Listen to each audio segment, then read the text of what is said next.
what would be some good advice that you may have for me, myself, or even the audience? So even if it's one person in the audience that's possibly listening and they need to hear this advice to help them, what would that advice be?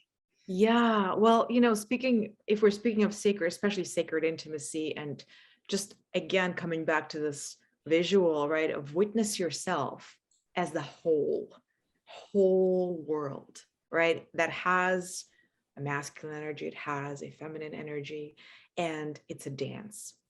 And then witness yourself dancing with the world, right? So then you express yourself, let's say as a woman, right? You have a young child, we just spoke about it earlier.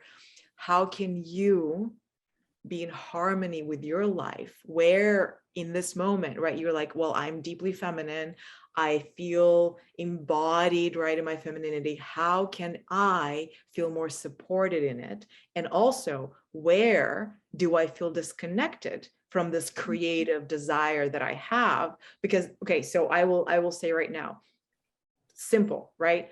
The feminine is movement, it's flow, it's change, it's transformation, it's, oh, look at me, touch me, love me, give me, taste me.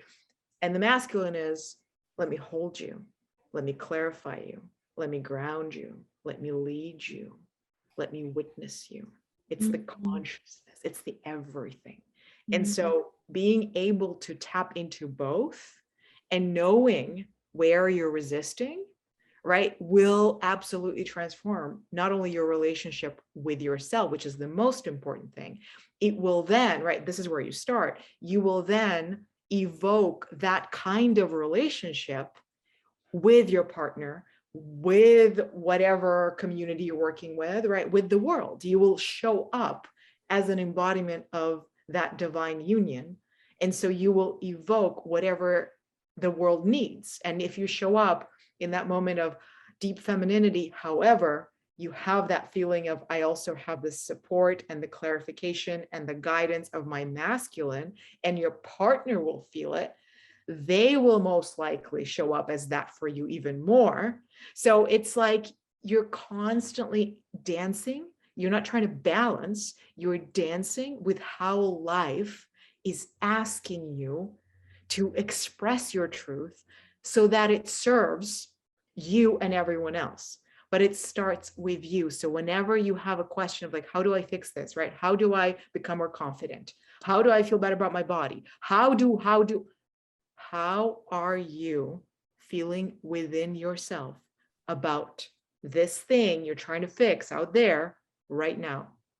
And where are you rejecting, ignoring, blaming, judging, like literally numbing a part of you? That part of you needs, like right now, needs your attention, needs your full presence, and will tell you what it actually requires.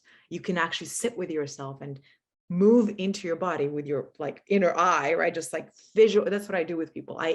There's nothing I can say, right, that will show you the truth of what you are. You need to experience it, which is everything. What I do is experiential. So we'll actually go into your body. We will tap into your heart, your womb, your bones, your flesh, and you will feel where you are ignoring yourself, where you're not listening to yourself, and what is it asking you.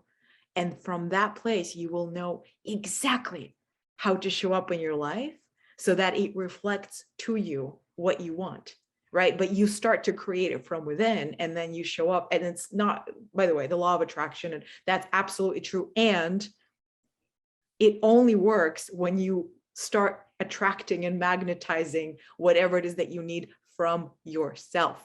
It's not, I'm trying to get the car I want. You don't want the car. You want to feel aligned and empowered. And that's why we start within. And then if the car somehow supports that, yeah, we will talk about the car, right? But most of the time, it's not about the thing we want, right? It's how we want to feel when we get the thing.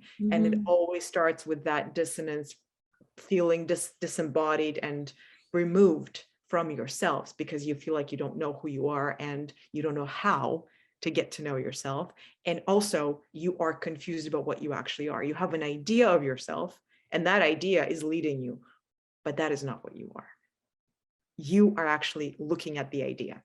doing its thing and just thinking, what, right? So just know that whatever ideas you have is not what you are, but the truth of you is always here. So it's just one breath away. Awesome. I'm going to wrap up because I can go on forever, as you can tell. But yeah.